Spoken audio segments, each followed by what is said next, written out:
welcome to segment 5. We've made it this far. As you can see, there's been some changes made to the little boxes that we're working on. I've been trimming the ends up. Now, before I go any further, I want to explain to you, these videos have been running a little bit long, or this last one sure was, so I'm going to try to keep this one down to about 5 minutes. I hope I can estimate that correctly. So let's move on. What you see here then are 1, 2, 3, 4, 5, 6, 7, 8 of the boxes fully trimmed. And I hope this is in the frame okay, but you can see what I've done is I've trimmed the excess off, and I've used my my paddles to square them up a bit. So I'm going to set these out of the frame, and I'm going to demonstrate how I did this trimming on the other two the two boxes that I put together in the last segment. So here's these out of the way, and let's get right into this. Here's the two that I put together, the tall one and the short one, and let's welcome back the all-essential tool, the half rib, and his two buddies, the nifty little paddles that I use for straightening things up.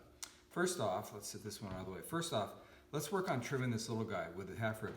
All you do is lay the rib right up against the wall there and push down. This stuff comes off. Peel that off. You're going to get a bunch of those.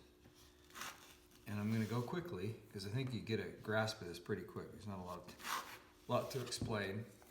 And let's get around all four. So that is the four off of that side. You can immediately flip it over and run your rib right down the side.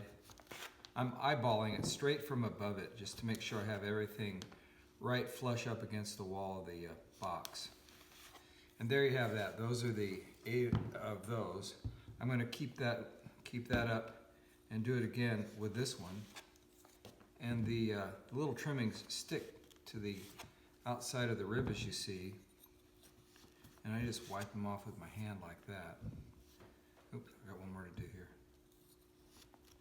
That's those four for that side. By the way, these boxes are still somewhat sticky in terms of the moistness of them. You might say they're early leather hard, if you want to put it that way. You don't want to let this stage of the process go too far. I want these to be fairly soft yet. They're crushable and sticky, not crumbly. So I'll set those aside, but that's the best way to gauge if you're in the right place with this. So here's those quickly trimmed. The next step is to take the paddles and to use them to square up the sides of the box. I'm just pushing in from the outside, looking down from above to see that they look nice and square. Here's that side.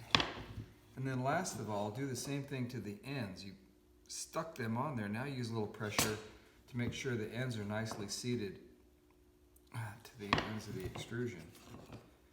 That one looks pretty decent. I'll do it again with the little guy. This is going to be a ring box, as I told you.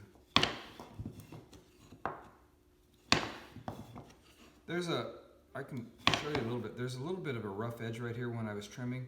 That's not going to matter a bit the way I do this. In the next step, you'll see how I clean this all up and improve the general shape of each of the boxes.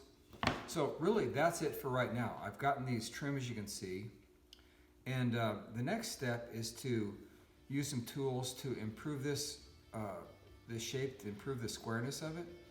And so we're going to start getting into a little bit more of the finesse of it all, the trickery of it, as I've hinted. So stay tuned. I hope you got the idea of how this is working so far. I'm going to go ahead and finish some more boxes, and I'll see you in the next segment. Thanks for watching.